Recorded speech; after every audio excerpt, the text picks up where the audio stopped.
Sud Radio, l'invité politique, Jean-Jacques Bourdin. Bonjour à toutes et à tous. Vous voulez savoir, alors parlons vrai ce matin avec Raphaël Glucksmann, qui est député européen, tête de liste Place Publique PS pour les européennes. Raphaël Glucksmann, bonjour. Bonjour. Est-ce que vous allez regarder le débat Gabriel Attal, Jordan Bardella ce soir sur France 2 ? Bon, puisqu'on a dit parlons vrai. Parlons vrai. J'aimerais bien vous dire non. Et Oui. en fait, je vais le regarder, je pense. Mais ce débat, c'est un déni de démocratie. Puisque on a le Premier ministre qui est pas candidat aux élections européennes, qui affronte une tête de liste pour les élections européennes, Monsieur Bardella. C'est la droite face à l'extrême droite, comme si l'élection se résumait à ce duel. Et nous, tout ce qu'on montre depuis le début de la campagne, c'est précisément qu'il y a autre chose, qu'il y a une autre voie, qu'on n'est pas condamné à ce sempiternel faux match entre Emmanuel Macron, ses amis, et l'extrême droite. Et là, le service public organise à nouveau la réinstallation de ce match. Vous savez, en Italie, dans l'Italie de Meloni, Oui. c'est quand même... Meloni, c'est l'extrême droite. Eh bien, dans l'Italie de Meloni, l'Arcom a annulé le débat à deux entre Madame Meloni et Madame Schlein, son opposante. Sur quel thème ? Sur le thème, il y a plusieurs listes et on peut pas résumer un duel. Oui. Une élection à un duel. Oui, en Italie, c'est l'extrême droite européenne. Mais on va pas débattre là-dessus, Raphaël Glucksmann. Sur ce débat, est-ce que l'Arcom a répondu à Olivier Faure ? Est-ce que vous avez des nouvelles de l'Arcom ? Alors j'ai comme principe, quand je ne sais pas, je dis je ne sais pas. Bon, d'accord, ça vous avez raison. C'est rare en politique. Bon, à propos de France 2, vous soutenez les syndicats qui appellent à la grève contre le rapprochement des sociétés de l'audiovisuel public ? Moi, je suis inquiet. Je suis inquiet pour l'audiovisuel public. Je suis inquiet, mais d'ailleurs, c'est pas d'aujourd'hui et de cette réforme. Je suis inquiet depuis la suppression de la redevance. Il faut maintenir l'indépendance du service public.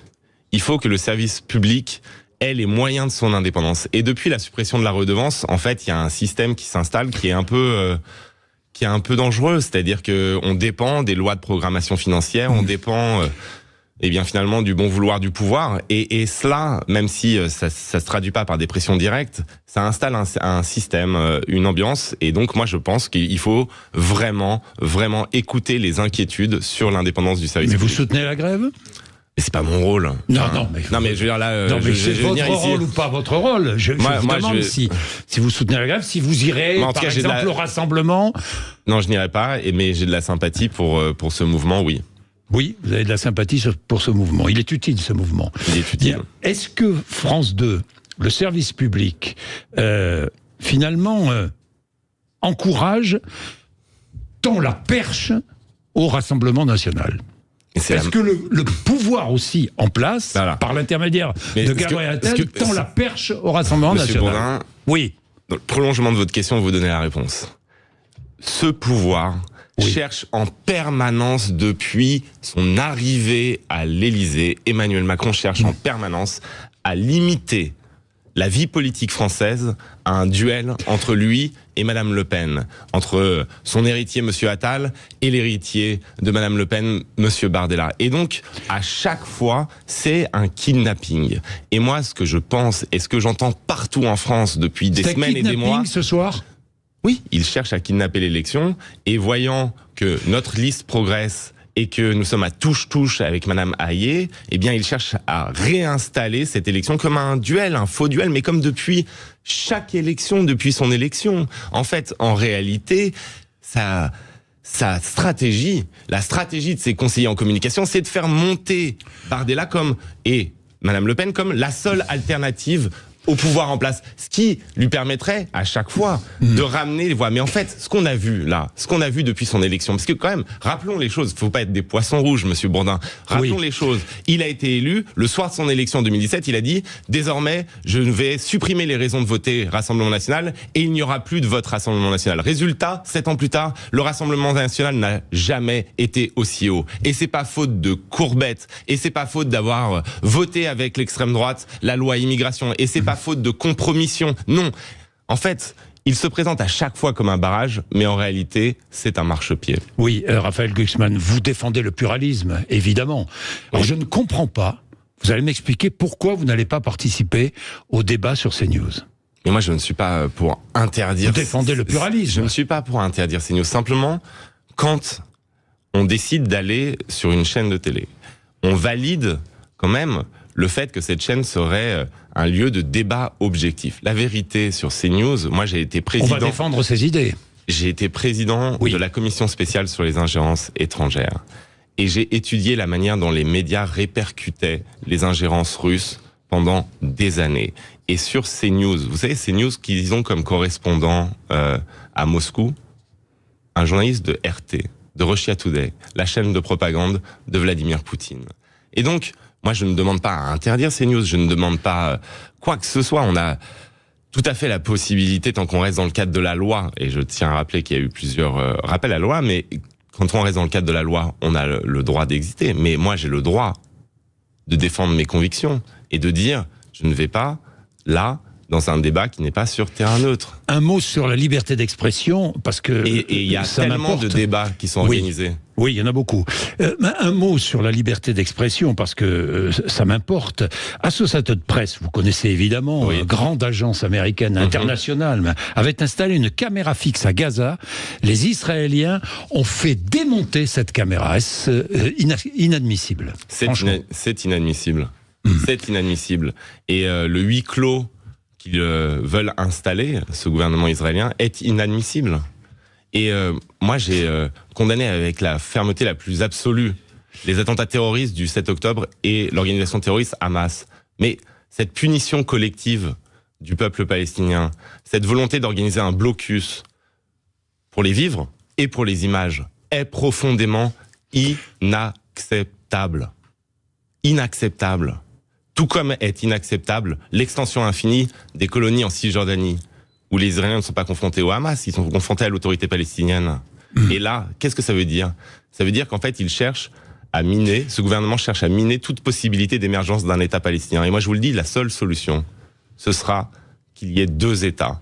Et qu'on avance vers... reconnaissance d'un État palestinien. Et là, le Premier ministre espagnol, Pedro Sanchez, un camarade et un ami socialiste... Avec lequel vous ne votez pas toujours, mais bon, c'est pas grave. Ça arrive d'avoir des divergences, même avec vos amis. Notamment sur l'immigration et l'asile. Même avec vos amis, vous avez parfois des divergences, et ce qui compte, c'est de voter en conscience, toujours, Monsieur Bourdin. Oui. Mais... là, on a un point d'accord. Donc il faut que la France reconnaisse l'État palestinien. Oui, parce que sinon, on repousse au calendrier grec la solution aux 2 États. Si on dit, mais à terme, nous sommes pour un État palestinien, eh bien, qu'est-ce que ça produit? Ça produit que décennie après décennie, vous avez un peuple qui est maintenu dans un no man's land, dans une absence de droit. Et c'est pas comme ça qu'on va construire la paix. Donc oui, il faut là emboîter le pas à Monsieur Sanchez. Il faut poser comme une donnée le fait que les Palestiniens ont leur État, qu'ils ont un État. Et c'est fondamental. C'est fondamental. Et c'est même fondamental, si vous voulez, pour rendre la lutte contre le terrorisme efficace. Il faut une perspective politique si on veut démanteler le Hamas. Raphaël Glucksmann, je reviens à Gabriel Attal et Jordan Bardella, je reviens en France. Ils ont 35 ans et 28 ans. La politique selfie, j'appelle cela la politique selfie. Ils n'ont jamais travaillé, ni l'un ni l'autre. C'est la nouvelle politique d'aujourd'hui. Ce sont les nouveaux. Moi, j'appelle ça la politique TikTok, mais c'est la politique TikTok. Oui, c'est pareil. TikTok.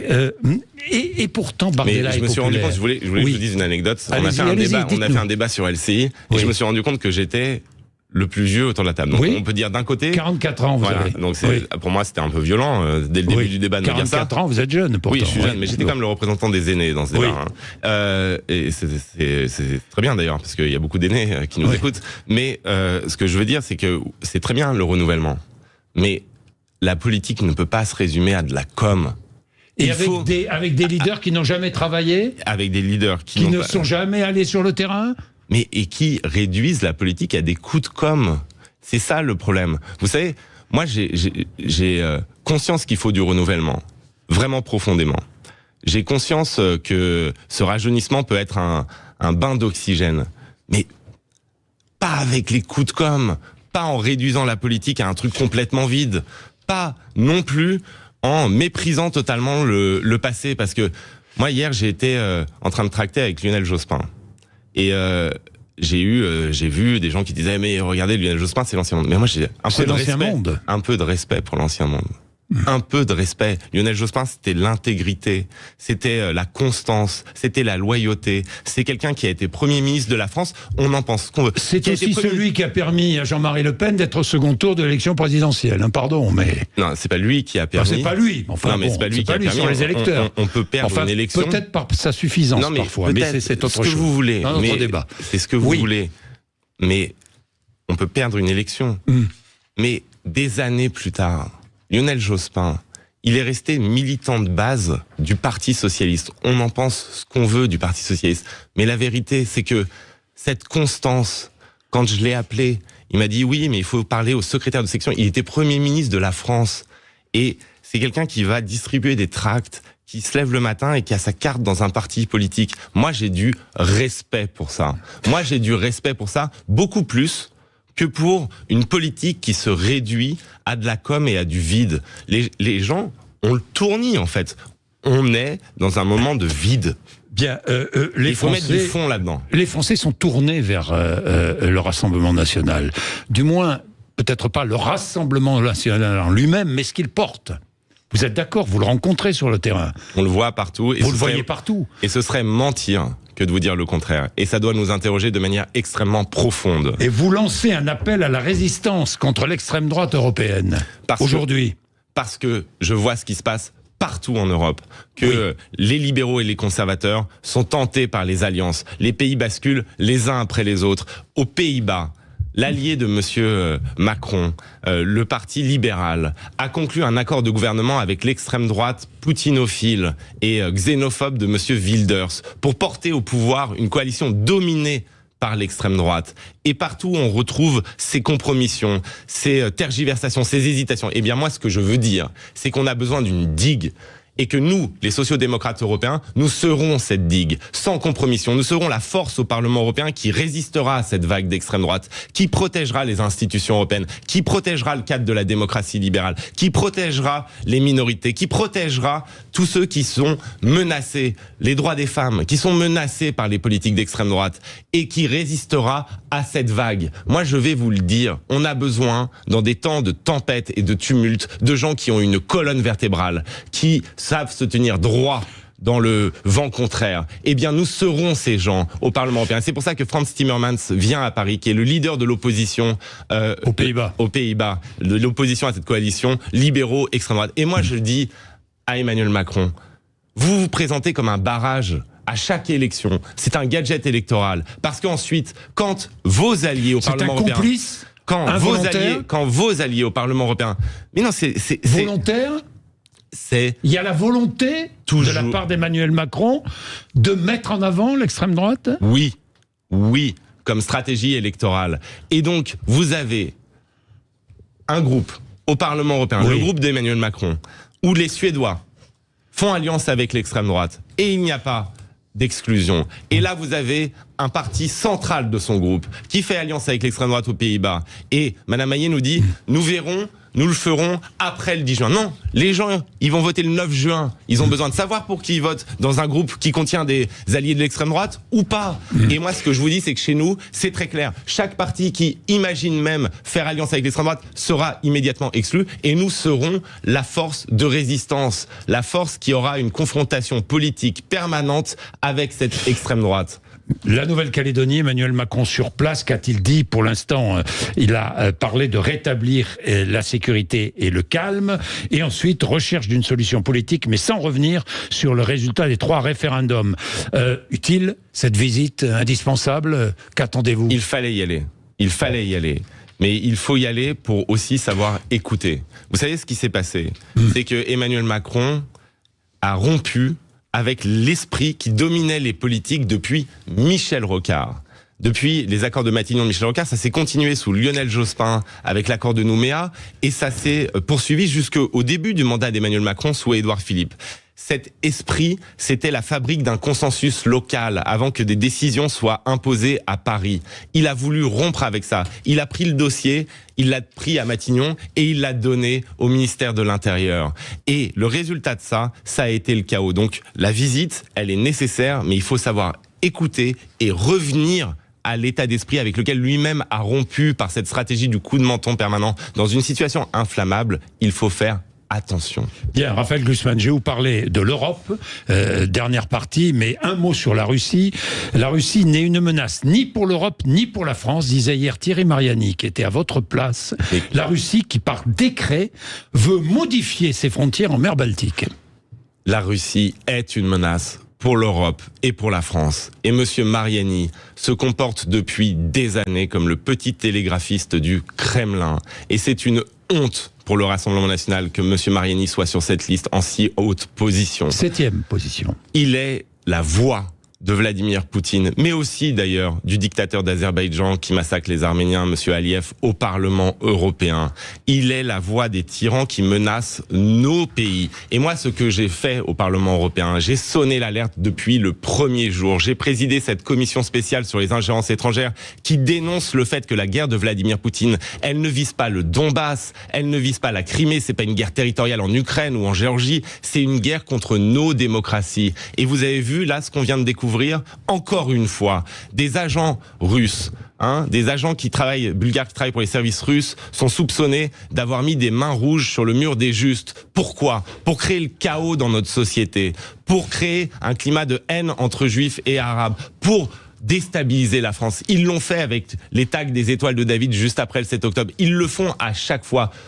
Nous, vous et moi, tous les citoyens français sont les cibles de cette guerre de Vladimir Poutine contre la démocratie européenne. Et donc oui, Vladimir Poutine est une menace, et oui, l'extrême droite européenne, que ce soit en Allemagne, en France, en Italie ou ailleurs, a servi de relais à cette offensive contre nos démocraties. Ce sont des patriotes de pacotille, Monsieur Bourdin. Ce sont des patriotes de pacotille qui se mettent au service d'une tyrannie étrangère, hostile à nos intérêts et à nos principes. Raphaël Glucksmann, Donald Trump criait sur les meetings America First. Est-ce que vous dites ce matin Europa First ? Moi, je dis, il faut que les élites européennes... Vous dites Europa First, un slogan que vous pouvez employer. Je dis l'Europe d'abord. Les Européens doivent enfin défendre leurs intérêts. Nous sommes les derniers à croire dans ce monde que les lois de l'OMC ont été données par Dieu à Moïse sur le mont Sinaï. Nous sommes les derniers à ne pas défendre les intérêts de nos productions. Nous sommes les derniers à croire que le libre-échange généralisé est un dogme religieux. Eh bien oui, il faut défendre nos producteurs. Quand ils sont ratiboisés par une concurrence chinoise déloyale... Alors criez-le, Europa First. Mais moi, c'est ce que je crie. J'ai fait une campagne où je vais dans les usines, où je vais dans les fermes, et j'explique quoi à chaque fois ? Qu'il faut un protectionnisme écologique européen, qu'il faut surtaxer les produits chinois qui sont en train de ratiboiser nos productions. Vous savez, quand il y a du dumping chinois, eh bien aux États-Unis, on taxe à 100%. Au Canada, le Canada, c'est pas un pays dingue. Le Canada,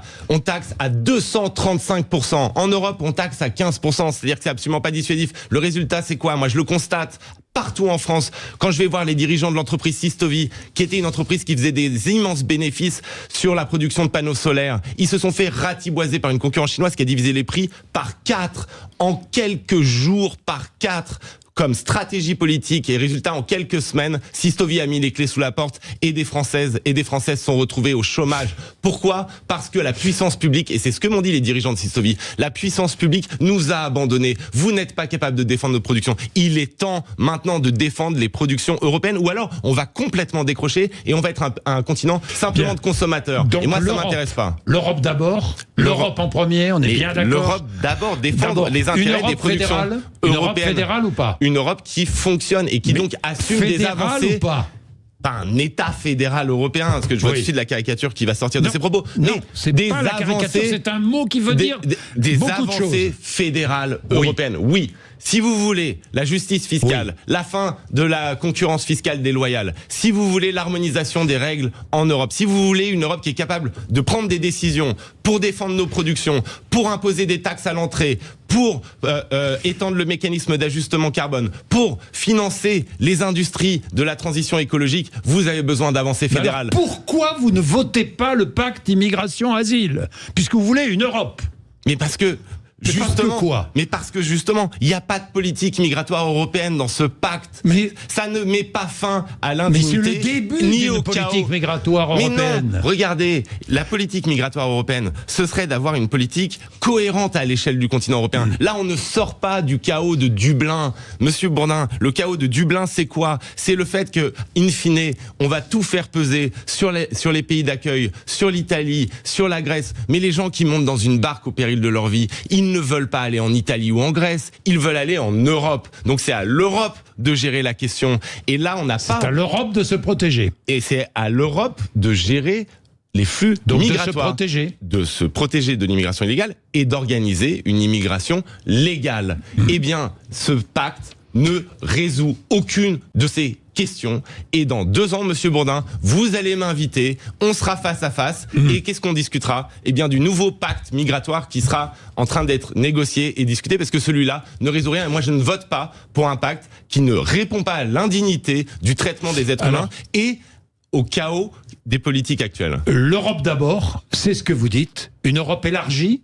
Est-ce que vous êtes favorable à un élargissement? Moi, je suis favorable à la réunification du continent européen. Moi, je suis favorable à l'entrée de l'Ukraine dans l'Union européenne. La Géorgie, l'Ukraine, la Moldavie. À condition, parce que là, vous avez vu ce qui se passe en Géorgie? Oui. Les centaines de milliers de personnes qui manifestent contre un gouvernement qui les rapproche de la Russie et qui supprime les libertés. C'est pas comme ça qu'on rentre dans l'Union européenne. Il y a des principes, il y a ce qu'on appelle un acquis communautaire, il y a des réformes à mener. Le gouvernement géorgien actuel, il va pas amener le peuple géorgien qui est très pro-européen dans l'Union européenne. Par contre, moi, ce que je dis, c'est que on a besoin de réunifier ce continent et de le stabiliser, mais que ça ne se fera pas à politique constante. Il faut réformer les institutions européennes pour que ça fonctionne, et il faut changer les politiques structurelles de l'Union européenne pour que ça fonctionne. La politique agricole commune, notamment. Il faut changer la politique agricole commune, sinon l'élargissement sera un désastre pour nos agriculteurs. Mais de toute façon, Monsieur Bourdin, de toute façon, on doit la changer. La colère agricole, moi, je l'ai pas oublié. Tout le monde l'a oublié. C'est un truc de poisson rouge, encore une fois. C'est-à-dire que tout le monde parlait d'agriculture pendant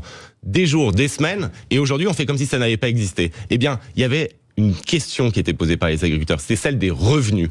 Et la politique agricole commune, aujourd'hui, elle subventionne les plus gros. Il faut changer ça, passer d'une subvention à l'hectare à une subvention à l'emploi, pour que les paysans puissent vivre dignement de leur travail. Mais si on réforme la politique agricole commune, alors l'élargissement à l'Ukraine sera indolore pour nos agriculteurs. Raphaël Glucksmann, j'ai 2 questions. La première, c'est un chantier européen. Le chantier Lyon-Turin. Cette liaison ferroviaire, est-ce que vous y êtes favorable? Moi, je suis favorable au projet de développement du Lyon-Turin. Donc vous êtes favorable à ce tunnel? Je suis favorable au développement du fret. C'est extrêmement important. Nous, on a un projet qui est l'Europe du train, et il faut que on développe le train. C'est ça notre projet, le continent du train. Le tunnel est fret nécessaire. Ferroviaire, le fret ferroviaire, le transport de voyageurs, les trains de proximité. Moi, je suis favorable à ce que tout soit mis en œuvre pour qu'on passe du routier au train, pour qu'on passe de l'avion au train. Dernière question, sur l'après 9 mai. On vous a beaucoup interrogé dessus. Vous avez dit, je participerai à une coalition. On est bien d'accord, de gauche. Non, j'ai dit... Sans Jean-Luc Mélenchon. Vous avez dit quoi? J'ai dit, on va trancher une ligne, Monsieur Bourdin. Oui. On va trancher une ligne. On va montrer que la gauche française est majoritairement pro-européenne, viscéralement attachée à la démocratie. Et moi, je serai le garant de cette ligne. Avec qui? Avec qui? Avec toutes celles et tous ceux qui se reconnaissent dans cette ligne, qui sera tranchée par les élections. Mais moi, je m'adresse aux électrices et aux électeurs, celles et ceux qui ont voté pour Jean-Luc Mélenchon au présidentiel, ou celles et ceux qui ont été votés pour Emmanuel Macron. Vous avez voté pour qui vous voulez, mais si vous êtes convaincus qu'il faut de la justice sociale, qu'il faut la transformation écologique, et qu'il faut le respect de la démocratie et l'adhésion à la construction européenne, vous avez le moyen là d'aller dans l'isoloir sans vous scinder, en votant en accord avec vous-même, sans calcul. Un vote de cœur, Monsieur Bourdin. Vous savez, un vote de cœur, ça arrive pas si souvent. Allez, soyons honnêtes, ça arrive pas si souvent. On se pose plein de questions quand on va dans l'isoloir. Là, ce que je sens, et c'est ça qui nourrit nos dynamiques depuis le début, c'est que les gens sont en adhésion avec eux-mêmes quand ils viennent dans nos réunions publiques de plus en plus nombreux, qu'ils sont contents de manifester leur soutien. Quel rôle jouerez-vous? Ça, j'en sais rien.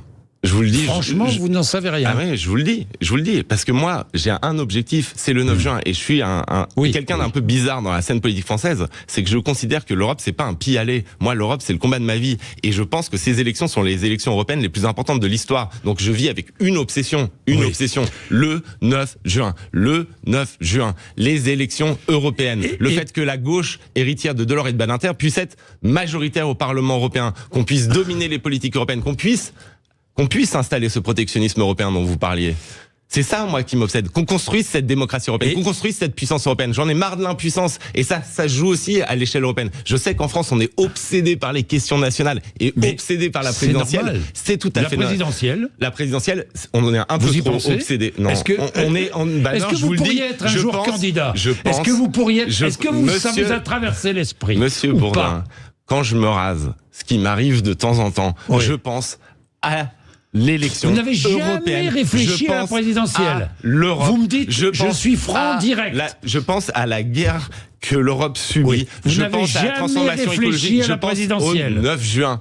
Je vous le dis, je vous regarde dans les yeux. Et vous savez très bien que quand je dis quelque chose, eh bien, c'est ce que je crois, c'est ce que je pense. Je peux me tromper dans la vie. Je peux faire des erreurs. Tout le monde peut en faire. Mais moi, par contre, je ne dis jamais quelque chose à laquelle je ne crois pas. Vous n'avez jamais pensé à la présidentielle. Je pense au 9 juin. 9 juin. 9 juin. Est-ce que tout le monde nous a entendu? Le 9 juin, il y a des élections européennes qui sont décisives. Votez. Allez voter, faites voter autour de vous et vous allez voir que l'Europe peut changer, que la démocratie ne rime pas avec la faiblesse et que l'Europe ne rime pas avec l'impuissance, Monsieur Bourdin. Merci Raphaël Glucksmann d'être venu nous voir. Nous avons légèrement débordé. Les infos dans quelques instants. Ensuite, 0826 300 300. Vous réagissez évidemment sur tous les sujets d'actualité. Et puis, nous sommes jeudi. Nous aurons notre débat du jeudi. Débat entre deux députés. William Martinet, député LFI des Yvelines, et Olga Givernet, députée Renaissance de l'Ain. À tout de suite.